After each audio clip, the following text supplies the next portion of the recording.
Start this. All right. Good afternoon, everyone. Thank you for joining us. If you have been here since 10 a.m., I congratulate you for persisting. My name is Erin Maney. If I haven't met you yet, I am the Manager of Communications and Community Engagement for SUNY Online. It's my pleasure to welcome you to today's Open Education Week webinar. We are pleased to host Tony DeFranco from SUNY OER Services, along with Josh Barron from Lumen Learning. Tony and Josh are going to be sharing with you about Lumen's Waymaker, personalized learning courseware, and its impact on student learning and academic success. I would just ask during the session if you would keep your mics muted. You're welcome to have any conversation and ask questions in the chat, and we will address those certainly throughout, and have an opportunity to open mics at the end. We are recording, and I'll post links to where you can find all of those resources in the chat for you. So welcome to Tony and Josh. Thanks, Erin. I'm going to share my screen. I just have a couple of slides. If I can find them here. Bear with me one moment.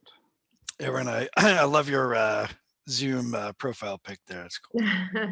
Someone asked me where I got that, and I said I made it, actually, because I have all these little Lego figures on my desk, and so I played around one day.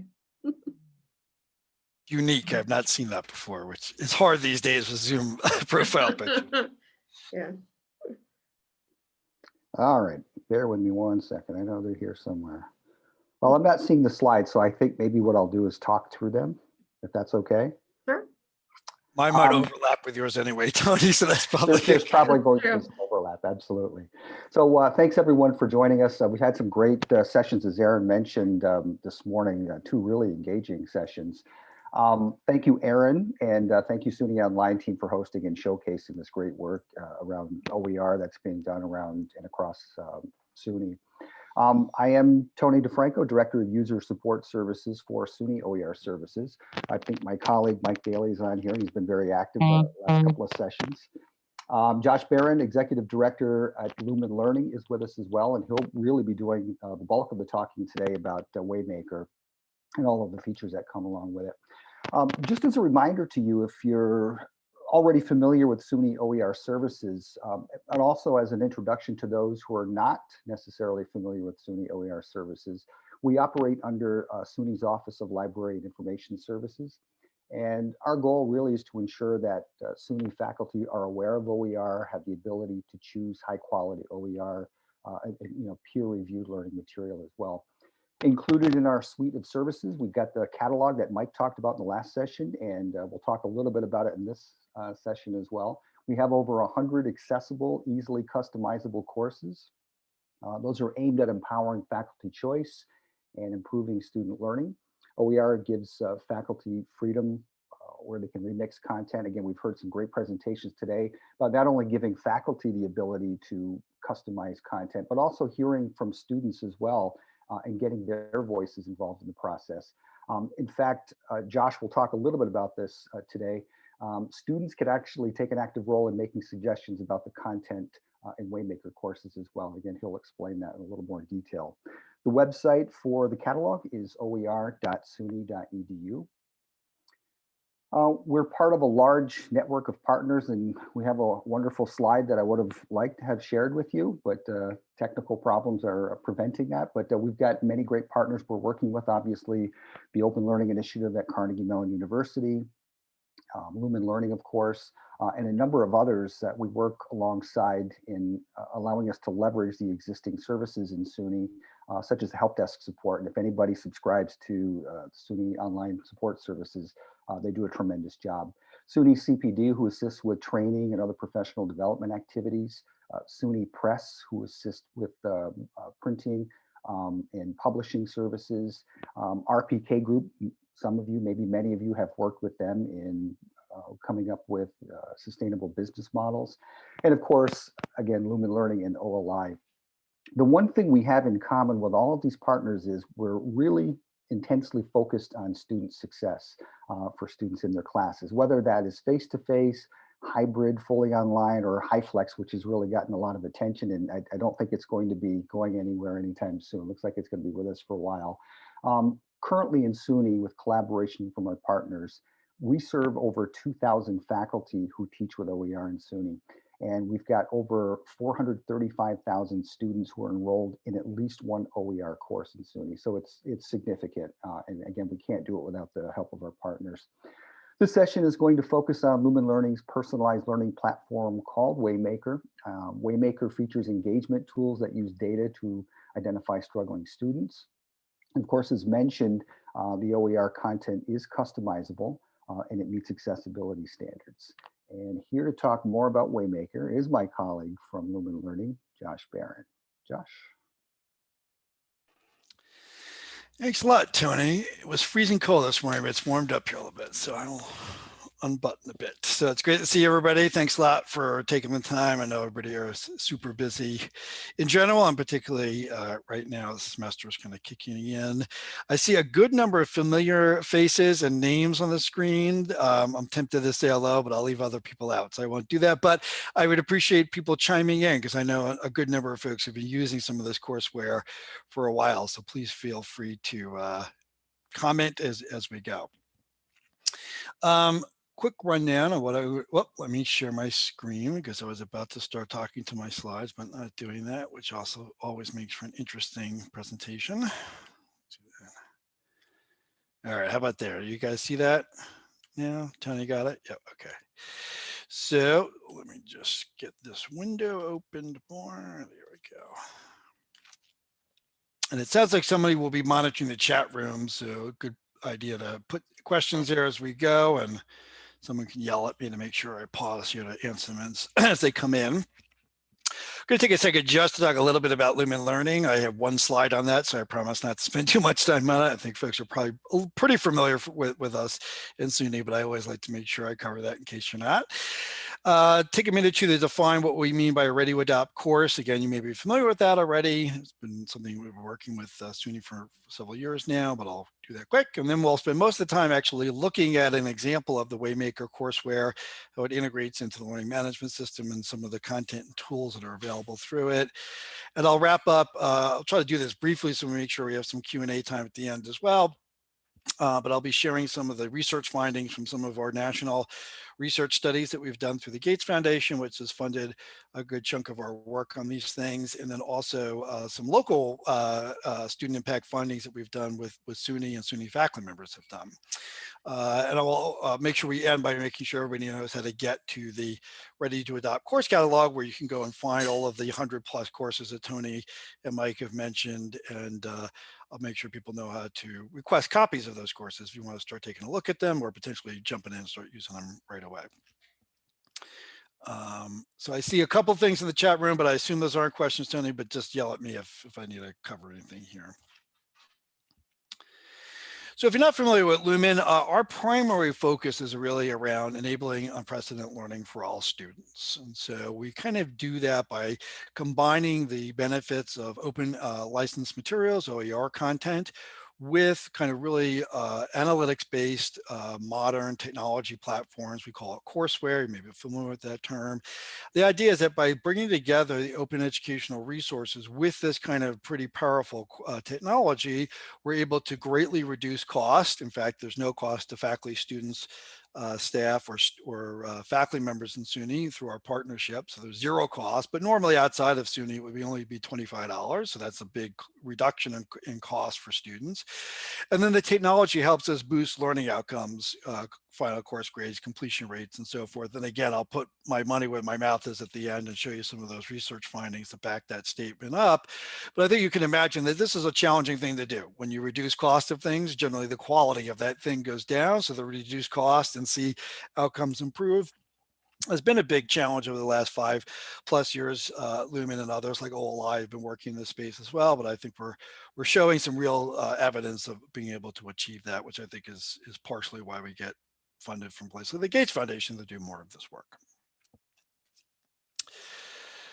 I used to have a slide with logos with all the SUNY campuses using our stuff, and I've had to now just go to this kind of boring black and white list because there's so many of them. There's now 55 campuses, so I think the total is like 64. So we have a few were maybe downstate medical soon will come on board. I don't think they're on the list here, but we have, I think, pretty widespread use across SUNY. So I mostly show this that if you're either at one of these institutions and you want to connect up with a colleague who is using some of the courseware, or you just want to talk to somebody at one of the other institutions, Mike and Tony can easily connect you up, or I can as well. So just reach out if you'd like to talk with somebody else, or a peer that is, who's been using it.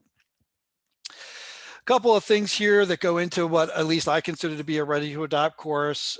Tony mentioned a few of these a little bit already, but obviously this is openly licensed materials. I've already mentioned the benefits of reducing costs. I'm guessing since most of you are here through Open Ed Week and probably pretty familiar with Creative Commons licenses, which I won't spend much time on, but happy to answer questions on that. I think the other big benefit besides reducing costs is the ability to customize the materials on your behalf. So you can go in and customize them and change the materials. I'll show some of those features here as we go through the demo.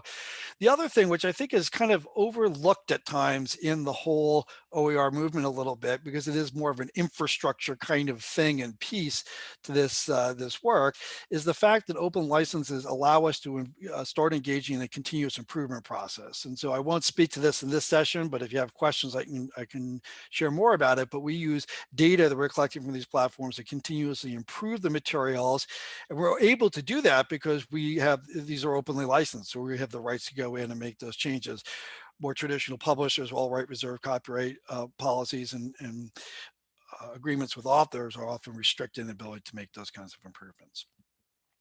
All the courses have all the ancillary materials that I think faculty members are pretty used to and expect to get these days. PowerPoint slides, test bank questions, assignments, discussion prompts. These are all optional. You don't have to use them, but they're all there. So you get a really solid foundation of materials to start with. I think Tony already mentioned they're fully accessible, so they meet ADA compliance guidelines. We work closely with the system office, make sure they're always in compliance there. I should have said seamlessly integrates with the learning management system. This is probably a slide from another session, was just about Blackboard, but obviously Blackboard is a major one, but Moodle, Desire to Learn, Canvas are also all supported in terms of the integration with those. And that includes integration with the gradebook. So the students might be taking a graded quiz in let's say our Waymaker platform, those grades would automatically go into the Grade Center in Blackboard. And last point there is that the courses tend to be more focused on general education, high enrollment courses. And that's really because of the funding that Hewlett Foundation, Gates, and others have put into this work over the last couple of decades, really, is been focused on that level of course. There's two primary courseware platforms that I'm going to speak to this week. And again, the idea is bringing together open educational resources with these digital courseware platforms allows us to reduce cost and improve student learning.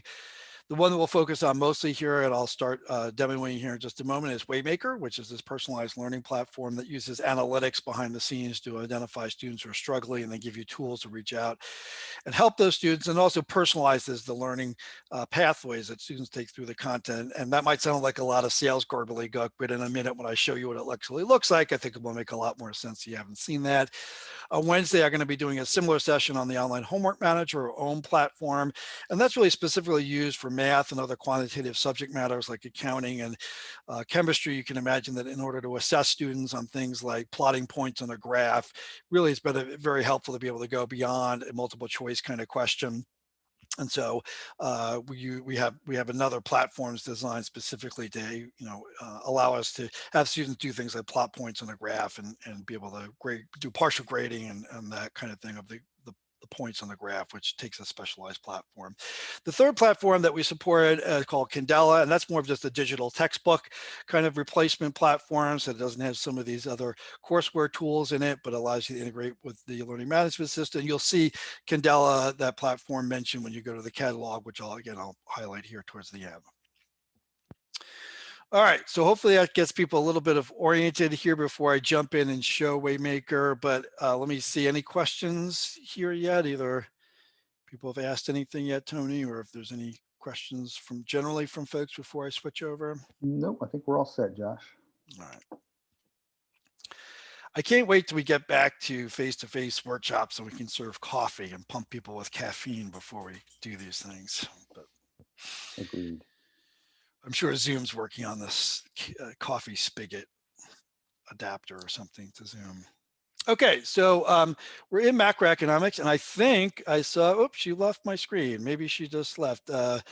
Veronica Dollar. Oh, there you are, Veronica. Sorry, there you are. So I forget if it's micro or macro, both that you've written a lot of questions for, but Both. Yeah, both. total coincidence is this happens to be the one I often demo. So it's great to see you. And please jump in here with any comments you have about the questions and so forth. Excuse me. Everything I'm about to show right now is automatically set up in Blackboard once you import this one file called the course package file. And again, at the end, I'll show you how to find these courses and request it file if you want to get it set up in your own LMS. But I want to make sure everybody knows there's no copy and paste and there's no manual setup work. You just import this file. It takes about 2-3 minutes for it to run, and then everything we'll look at here today kind of gets automatically set up. So I'm going to go and first show you a little bit what it looks like from the student perspective, and then I'll flip over and show more of the faculty tools. So you can see we have content folders here with each kind of module or week of content. I'm going to go into supply demand, which I know very little about. So Veronica, hopefully you won't quiz me too much on this stuff. And so you'll notice that all of the modules have similar kinds of material. Well, maybe Veronica, in a moment, I'll do the first quiz and I'll have you do the quiz. How about that? Sorry. So you'll see that every module has the same kind of stuff in it. So we have a study plan. I kind of describe that as your interactive textbook. So instead of every week saying read chapter 5, you'd be saying to your students, go into the study plan for supply and demand and go through that content. In a minute, I'll jump in there. But you also see we have assignments set up. There's discussions you could add here too that we've created. And these, again, are really kind of optional here. And they're really just to give you that full set of materials for you to decide what you might want to use. So in this case, it's looking at supply demand of, or the cost of coffee and how weather affects coffee beans and the supply and therefore the cost and so forth. But you can see that we could come in here and here, edit or make it unavailable. So if you wanted to change it around, maybe you like the scenario, but you don't like the grading rubric or something, that's easy to do. And same thing with this other assignment down here with some additional problem set. So let me go on the study plan and give you a little tour of that here. Again, every study plan is structured in a similar way with this kind of get started, dive in, and then finish strong section. If any of you have kind of moved on, well, I shouldn't say any of you, most of you have probably moved online in the last 2 months. I think one of the things that there are a lot of research findings have pointed to is the need for structure, more structure and standard kind of look and feel for students so that as they get into a course, every week isn't really looking different and set up differently. So they don't have to figure out kind of what to do each week instruction wise. And I think there's some real benefit therefore to having this kind of standardized structure, although customizable, it's still a standard structure they would see every week. So the first thing they're going to do is the why it matters. Again, this is going to just ground them in kind of a real world example of how what they're about to learn is used on a practical level. In this case, it's that same kind of coffee bean supply kind of question, which relevant for students, I think. And then they're going to do this pre-assessment, which is an intentionally ungraded initial assessment they're going to take. And I'm going to flash through this. And since Veronica's probably written most of these questions, I won't ask her because then you'll get 100 on it. So I'll flash through these. I'm always reminded when I get here that I pick one that has the longest number of questions. So there's 19 here. So bear with me as I go through this, but I want you to see what the students will get here towards the end. And so there's really kind of two things going on at this point. Students are going to, get a chance here to demonstrate any prior knowledge that they have of the subject matter. And so you can imagine if you have adult learners, folks coming back to complete a degree. Whoops, that's not what I wanted to do. Here we go. That, they might have some prior knowledge in this material and therefore, it's helpful for the system to be able to know that and then have them focus on the places they have some more weaknesses. And then the other thing that's going on is that there's this data being collected behind the scenes by this analytics engine. And in a few minutes, I'll switch over and show you what the faculty dashboard looks like, which is where you would start to see which students are struggling in the class based on the kind of stuff that they're doing here and these kinds of self-checks and so forth, and then be able to reach out to those students and provide some extra assistance. And look at that. I think my little story got me to the end. And so it's going to give the students here a little bit of a summary, not too bad, I've done worse guessing, a little bit of a summary of kind of where they have gotten some things right and wrong. You can see economic systems, which is one of the units. The topics we're about to study here is pretty weak, so that would be a place I need to spend maybe some extra time and so forth. So I'm now going to go back to the study plan. And I should have probably pointed this out before, but these 4 what I call content tiles in the dive in section weren't color coded before, now they are. And this is that first kind of personalization that's happening with the analytics platform or engine in the background. So since I did poorly on all of these, it's telling me to spend extra time on all 4 areas. But if I had done well on 1 or 2 of them, then those would be green, and it would be emphasizing the other 2 that I had done less well on that I should spend extra time in. We can then, students would then be going through the materials. And so I'll click into the equilibrium one at the end here. This is about finding equilibrium points on supply demand curves. Last time, Veronica, I'm going to say I'm sure you're a master at this, but I'm guessing most of us are not, because it's a little bit of a trickier concept. And so I like to show this one because I think it's a good example of how we try to scaffold students through a more complex topic and really try to provide some places where they can check their knowledge and do some interactive kind of work to really understand something that may be more than, a little bit more than the basics here. I think Tony mentioned this at the beginning, but I'll point it out here as a concrete example. You'll notice at the bottom of every page, we have this contribute area, and we can click on this improve this page button. Now, this is probably not the best example because this is a very short page of text, but maybe I'll show another one. But this basically brings you into a Google Doc with all of the text and materials from that page, and you're kind of in commenting mode and suggestion mode. And so you or your students can come in here and suggest changes. That could be as simple as, hey, I would rephrase the sentence, make it a clearer sentence, to, I have a way of describing this that every student seems to get right off the bat. And so here's the 5 bullets I go over and kind of suggest that to us.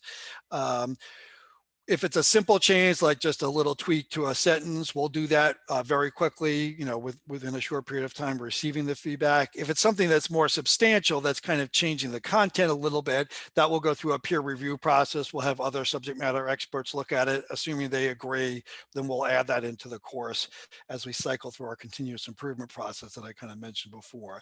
So interestingly enough, we get more suggestions from students than we do faculty members. And there's obviously more students using this stuff than faculty members, but the students are very active, we find, in really giving us not really lengthy, huge amounts of feedback, but useful feedback. And then they get attributed, their contribution gets attributed on the Creative Commons license if we do add it.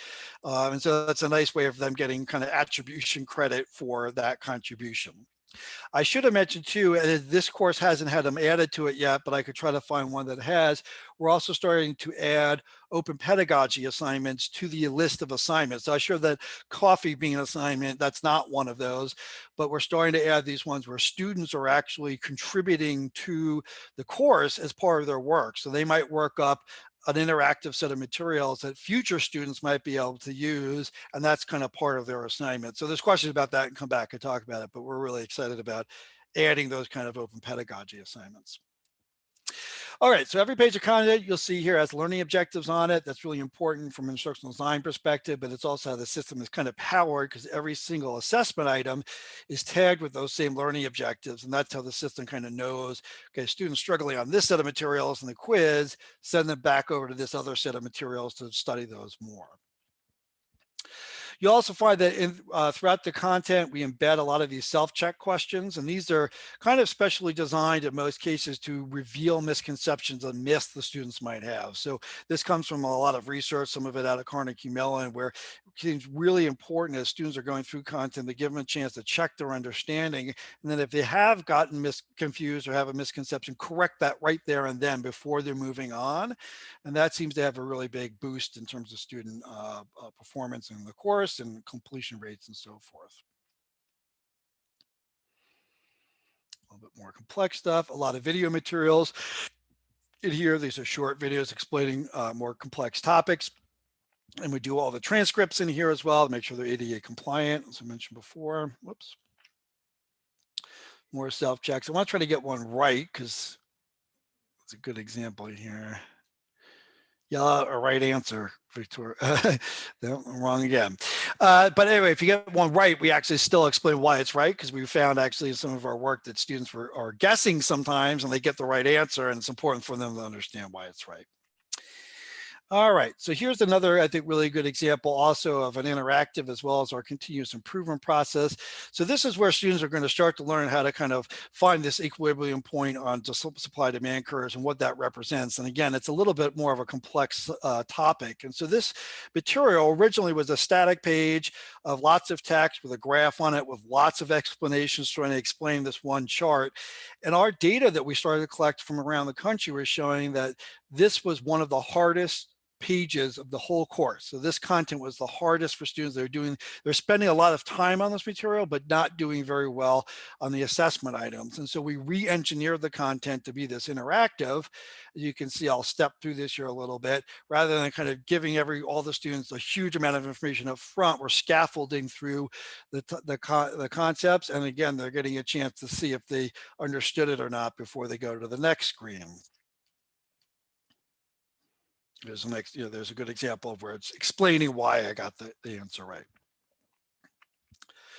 So I think that's a good example of a kind of interactive set of materials, but again, a place where we've been re-engineering the content based on data that we've collected, knowing that there's a need to improve that content. I think you're getting the idea here, so I won't do too many more of these.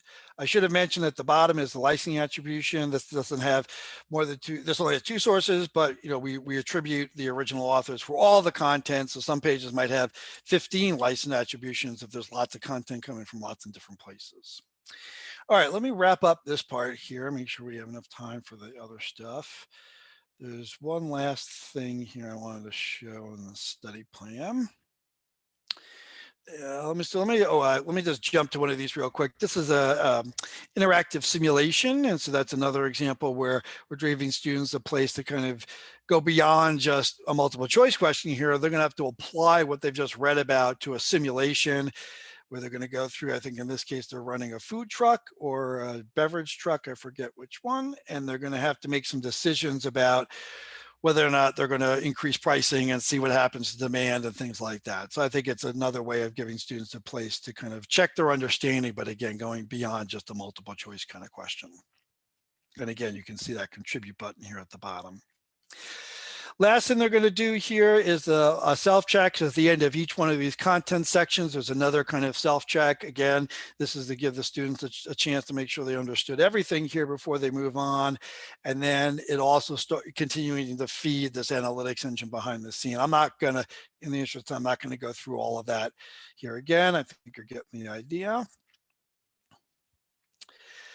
And let me wrap up here a little bit more. There's a summary at the end, putting it all together that just summarizes everything in this particular module. And then there's a quiz, a graded quiz, and by default, they get 2 attempts on this quiz. Again, this is part of that mastery learning approach. The idea is they're going to take their first attempt.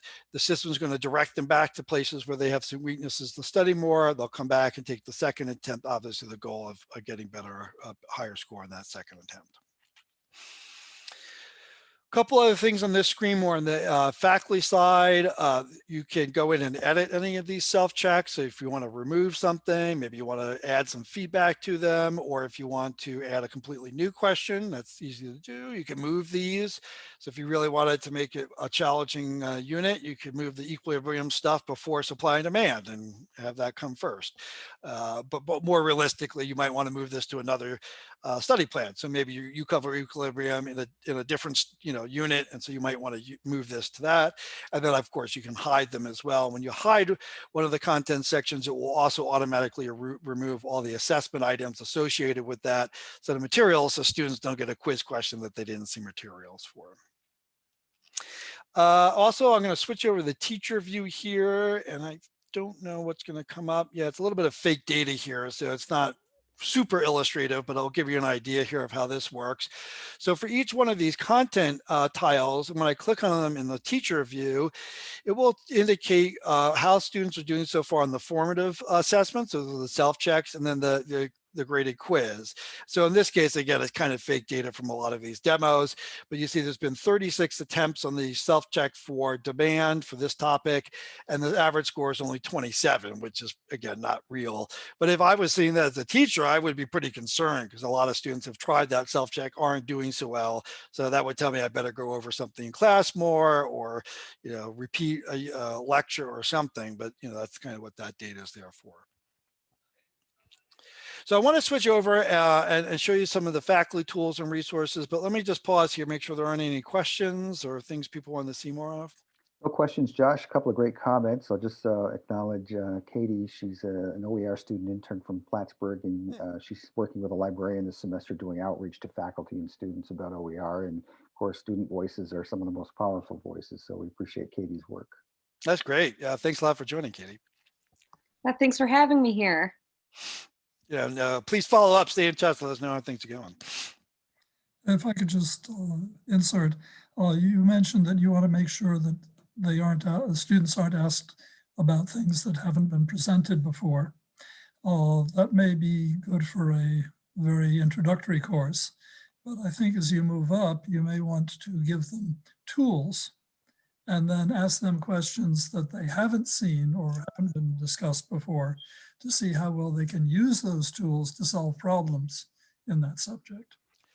Yeah, Chris, I'm glad I actually joined a few minutes before this started, and I heard some of your comments. I'm a big fan of the UK higher ed model and work at Oxford and other places. So yeah, I totally agree with you. These are introductory courses, but even there, I would say it's important for students to be pushed and really be asked questions that kind of require higher order thinking skills and go beyond just these multiple choice questions. That's one of the reasons why we've added those assignments, which I think are based on the content. So it wouldn't be, a radically, hard question, maybe the right way to say it, but they have to synthesize a lot of what they've read in that unit and put something together, a kind of an authentic product they're going to submit rather than a multiple choice. So that's kind of our way of addressing some of that. So I definitely agree.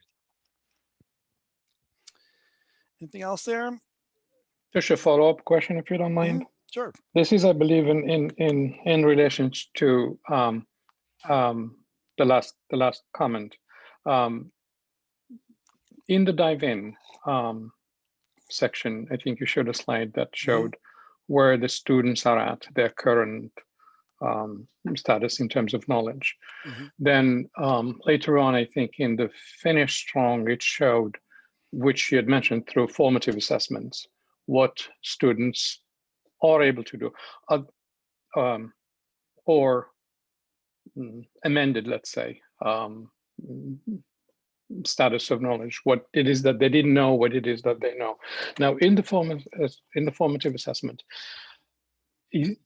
are students answering yes, no questions, or are students actually able to, through Lumen, demonstrate what they have learned or what they can do with the new knowledge that they didn't have in the beginning?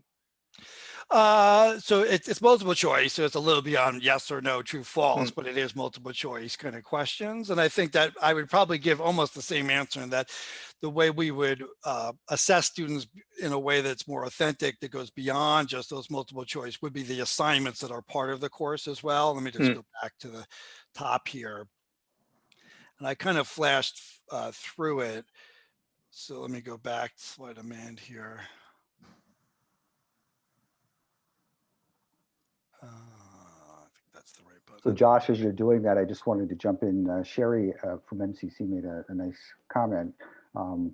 Waymaker strengthens relationships between student and faculty, and wholeheartedly agree with that. As an instructor who uses Waymaker, it's really a lot like a course assistant, and it does enhance those relationships. And I know that we're closing in on time soon, so I think that's probably one of the things you wanted to talk about, Josh, the student engagement tools. So maybe we can move forward and hit some of these questions toward the end.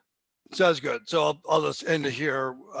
This supply and demand coffee example, which is in the first unit, so they get more complex as you go through them, excuse me, is a good example where this is a multiple choice. You're having to read 2 scenarios and then respond to some questions and have a rubric there. So that's where they would be synthesizing a lot of what they learn about supply demand to complete that assignment.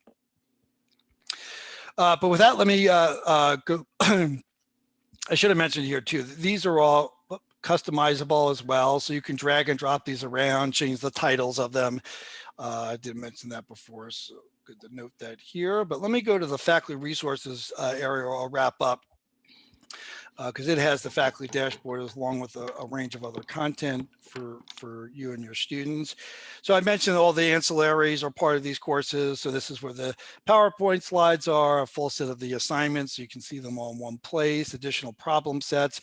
There's question banks, so you can import additional questions into your LMS. In this case, you could bring it into Blackboard's test and quizzes tool and let's say create a midterm exam that way if you wanted to. And then the PDF, which is we're now actually shifting over to EPUBs as the format. That's a digital copy of all of the content for the course. So in a sense, it's a digital textbook, and that's you often use. The faculty members will give that to students at the end of the course to download, and then they can keep that forever. So it's a way of basically having the students retain a copy of the digital textbook for as long as they want. I'm going to go into the faculty Waymaker tools, which is where this dashboard is I've been alluding to, and kind of the messaging tools, engagement tools that Tony was talking about. I'm going to try to turn on some fake data here, which sometimes takes a minute or two to activate. So let's see if I can get that to run. But again, as students are going through the course, the interactions are doing the self-checks, the quizzes and so forth is collecting data behind the scenes. There we go. And when you come into this dashboard, it's now telling me that there's a student that's struggling in the course, Danielle, and I can come in here and take a look at what's going on at a high level, see the 2 subject areas or learning objectives students struggling on. And then I can click on the student and get a kind of more fine-grained look at exactly what's going on here. So I can look at this particular application of supply demand topic we were kind of looking at before.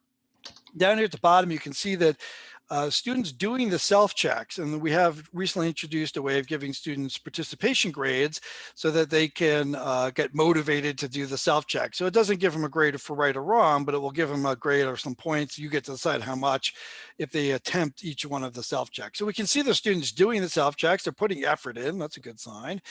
They took their first attempt on the quiz 2 days ago, but they only got a 60, which may be a little bit worrisome that they've been working, they've been putting effort in, but are obviously still maybe confused because they aren't doing so well. So that's where I can come back here to the dashboard and use the messaging tool here to send out a message to the student. And you'll see that it creates a little bit, or has a template here of a message I can use. And one neat thing that's a big time saver is it automatically inserts the areas where the student's struggling, because it knows, again, based on the learning objectives being tagged to every page, as well as every assessment item, it knows where the student's struggling. So theoretically, you could go through every student's quiz and sort them by item and figure out, oh, these 5 students are confused about this topic because they got those 3 wrong, but that would probably take you much of the week. The platform is going to do that for you here. And then it gives you a template to send a message out to the student, save some time, but you can put in thing you want. You can also change the templates. You don't have to keep editing it if you want to. And this is, I think, a great example of both being able to do a simple but powerful intervention. We have a lot of data that shows that using this tool improves final course grades upwards of a half a letter grade. And I'll show that here in a minute too, that we wrap up. And it also is a great way of engaging students. And I think that I hear regularly, both from students and instructors, that getting a simple but customized message like this from a faculty member really makes a big difference for the students. They feel like someone's looking out for them. They feel they're engaged in the class, and that really increases things like help-seeking behavior, which makes it more likely for them to come in office hours or see a tutor, things of that nature. There's also automated messaging that allows you to, I won't go through it right now, I'm going to set up communication link here on the top, and that would send out a message if students aren't doing the self-checks and doing not well on the quizzes. It will also send out some messages if the students do particularly well on a quiz, kind of congratulation message, which also get a lot of positive feedback, even when students know that these are automated and it's not instructor hitting the send button at 3 a.m. or whatever, they still, really appreciate the fact that there's somebody who's setting up a platform, using a platform like this to notify students. Sherry, I see your mic's off. Are curious that you're using this. Any comments there? Or? Yes, actually, I wanted to suggest that on multiple choice tests, you have your correct answer, and then you have a series of additional answers. And ideally, and particularly if you look at the responses you're getting from the students and what they're getting wrong, the alternative wrong answers should be designed in a way that they tell you what the student is misunderstanding. In other words, if there's a common fallacy or misunderstanding of a particular point, you work out what answer they would get using that, and then make that one of the choices. So then if they make that choice, you can automatically route back to the part that corrects that. And that'll take a lot of the load off the teachers. Yeah, so actually it's already part of the system, but Sherry, we're going to say something there? No, I just wanted to add that I absolutely love the automated messaging. Not only will it send out kudos in your name when a student does well, it will also generate a message for whatever threshold you've set. So for example, if you say 70 and below, I'm defining that as struggling. It literally will send you an automated message telling you that this is where the student is struggling. And I just find it to be awesome. So when I say strengthen relationships with the teachers, they just appreciate that little nudge when you notice that they didn't do well, and they absolutely love it when you say fantastic or whatever. And one final point, I love that I can select the voice at which I want to speak, meaning more coaching, or, I have a lot of emotion, so I like the ones with the nice adjectives. But, if your style happens to be something else, you're able to do that. That's all I wanted to share. That's great. Yeah, I'm also one of the coaches. There's coach or advisor, and I tend to be more of a coach than an advisor personality, that is. In the interest of time, I want to wrap up and make sure I've at least flashed through these slides. I will send the slides out so that you can take a closer look at them, but just some of the research findings, and also make sure people know how to find all of these courses if you're interested in looking at them more. So this is some research that we did early on in the introduction of Waymaker through the Gates Foundation funding that we had received. And this is at Cerritos College in California. It's a Hispanic serving institution that we were working with at the time and still are. And so you can see almost a 20% increase in what we call course throughput, basically course completion rates, between the control group that was using a combination of traditional print textbooks and OER textbooks, actually, compared to the Waymaker group. And again, I won't take a lot of time here. Happy to answer any questions there. I'll send these out. We've repeated the study now actually twice at Erie, or a version of the study at Erie Community College. And this is actually one of the older ones. We just have finished a more recent one that with a lot larger sample size. It's kind of reconfirmed all of those earlier findings, that when you're using OER with this kind of adaptive technology, we're seeing upwards of a half a letter grade, which is very significant in terms of increasing completion rates across the college and universities. So that's really exciting for us. And then two more localized studies I often like to highlight. One is Tori Matthews at MCC, same place Sherry is. And Tori's recently, I believe, is taking on new jobs. I don't think he's there, just left, or he's there this spring, and then he's moving on after that. And so you can see very similar findings from his local work. So this is data just from his biology classes using Waymaker. And then this is Dave Yusinski, who a lot of folks know, at SUNY, math instructor at Erie Community College. And this is actually using the online homework manager platform, the other one that I'm going to speak to on Wednesday. And then the last thing I just want to make sure everybody knows about, not already familiar with it, is the Ready to Adopt course catalog. Mike and Tony spoke to this at the beginning. It's just oer.suny.edu.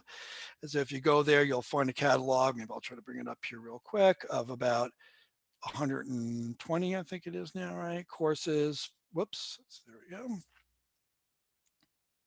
Sorry, both my kids are high school students doing online courses today, so a little slower. But we come in here, you'll see these different topics here at the top. These are like subject filter buttons that you can click on to be able to see courses just in those topics. Get this to load. There we go. Abnormal Psych actually just came out, brand new course. So if you haven't seen that one yet, you might want to take a look at it. So the course description page just gives you a broad overview of the course, talks a little bit about where the content was developed and so forth. Then if you see this click view course content and outcomes, that will bring you to a digital version of the course material. So you can take a look at the content there, see if it's going to meet your needs and stuff. It won't be integrated to Blackboard. It won't have the tools that we just looked at or be organized in the study plan, but it will be the raw content in a sense. There's a link here to the learning objectives, which will give you a place to clearly see all the objectives covered in the course. That's a really nice way of going in and be able to see if it's going to meet your needs. And then if you are interested in either just getting it in your LMS to take a closer look at it or potentially starting to use it, you click the explore this course button, fill out the quick survey that's there, and then we'll send you off the file, that course package file you need to import with the instructions. And again, it takes 2-3 minutes for that to import process to run, and everything that we were looking at a minute ago gets set up automatically. So with that, we're at 12:45, so I'll shut up, see if there's any maybe final questions or.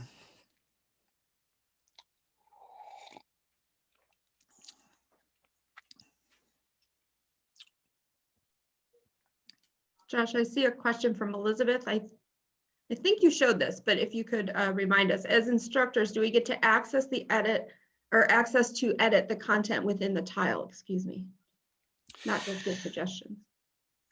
Yeah, sure. So you can move the tiles around. So the individual content tiles, like I was showing, there's supply and demand and equilibrium. You can move those tiles around. You can hide those tiles. You can edit the self-checks or the questions associated with those tiles. If you want to suggest a change at the word level, let's say on one of those pages, then you would click that contribute button, suggest your change, and that will be evaluated through a peer review process and added, assuming it peer review process, everybody agrees it should be added, will be added to a future version of the course. Because of the complexity behind the scenes of all the analytics that's connecting up each page of content with learning objectives, it's really important that we kind of maintain those connections, and that's why we have partially introduced that kind of contribute page. And then the other thing is that, we have learned through a lot of work the last couple of years that, it's really important for stuff to go through peer review checks and have subject matter experts review things before we just make a change to our national course. And so it's another reason why we've taken that approach. Hopefully that answers the question. Great. Are there any last questions while we're closing out the session? How often are new editions put out? Good question. It's really interesting. I think we're moving to a point in time where the concept of an edition is not really going to be relevant anymore. So, but to answer your question, we try to go through a continuous improvement process for all the courses at least once a year. But that doesn't mean that you're kind of required to move to a new edition. So in some cases, the changes, as I mentioned earlier, are fairly minor, and those will just kind of like editing a sentence to clarify what we're saying. That will just kind of automatically get updated. If there's something that's more substantial, let's say a new chapter is added or 10 new pages are added, we'll have a new version of the course. We'll notify everybody who's using the older version, and you can pick and choose when to start adopting and using the newer content. But there isn't that kind of, okay, a new edition's out, everybody has to move to it. That's not how it works. Right. Thank you. Thanks. Right. Well, just to wrap us up then, again, thank you to Tony and to Josh for sharing all of that about Waymaker with us. You can view the complete schedule for Open Education Week at the URL in the slides, and we'd also welcome your feedback on our survey. There is one last session today that will begin at 1 o'clock. So I will stop this recording, but leave the room open. So you're all welcome to stay here if you can make it to the 1 o'clock. And then check that first link that I just posted for the schedule for the rest of the week. and feel free to join us as you're able. So I appreciate that. There, and I should have started by thanking you and everybody else for organizing Open Ed Week and doing this work. So really appreciate that. Thank you Absolutely. very We much. look forward to it every year.